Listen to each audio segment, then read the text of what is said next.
who I'm using today.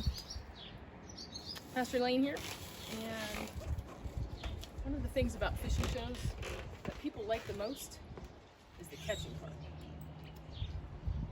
And so it's fun to actually watch somebody catch a fish and reel it in. Excitement to see if they can actually get it all the way in.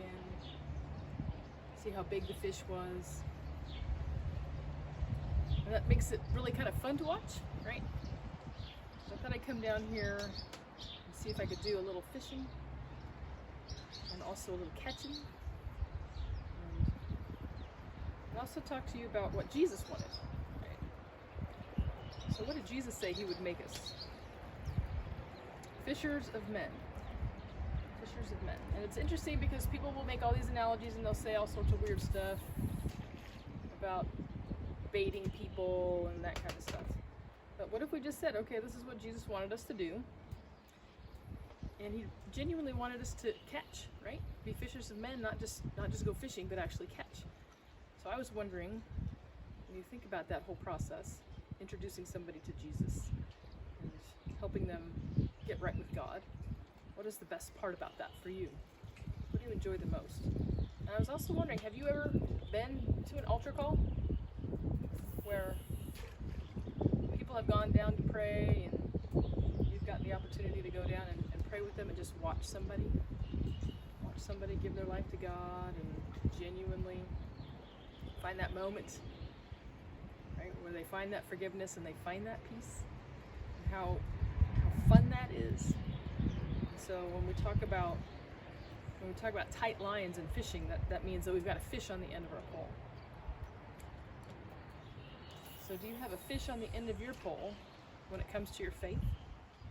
Have you found a way to invite somebody into that moment of faith so that they get to see what it's like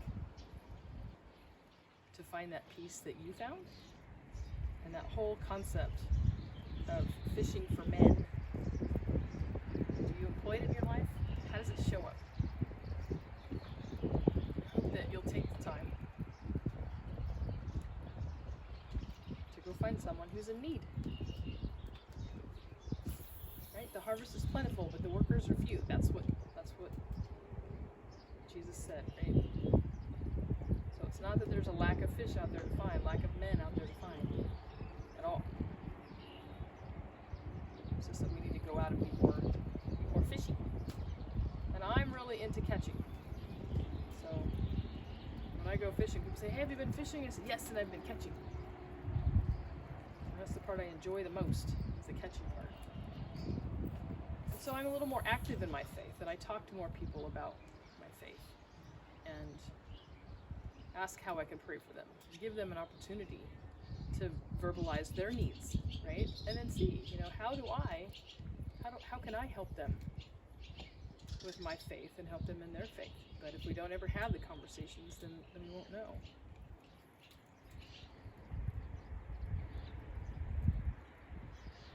Think about the places that you go. Where can you have conversations? Where can you invite people? So that you have a tight line. That you have somebody on your hook. You get to go down and pray at the altar and just watch.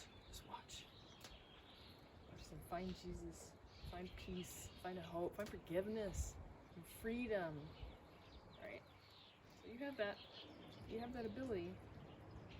So I hope that you take advantage of that and allow somebody else to find what you have found. Okay, one last cast. I know there's some rocks right over here. See if we can pick somebody up off the rocks.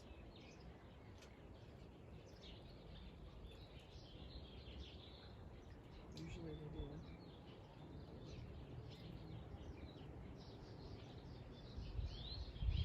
Say if you're not getting snagged, then you're not fishing in the right place.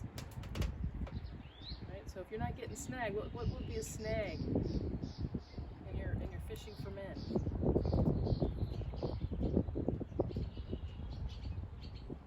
you're not getting snags, you're not fishing in the right place. Well, I hope you enjoy enjoyed your fishing lesson for today. See you later.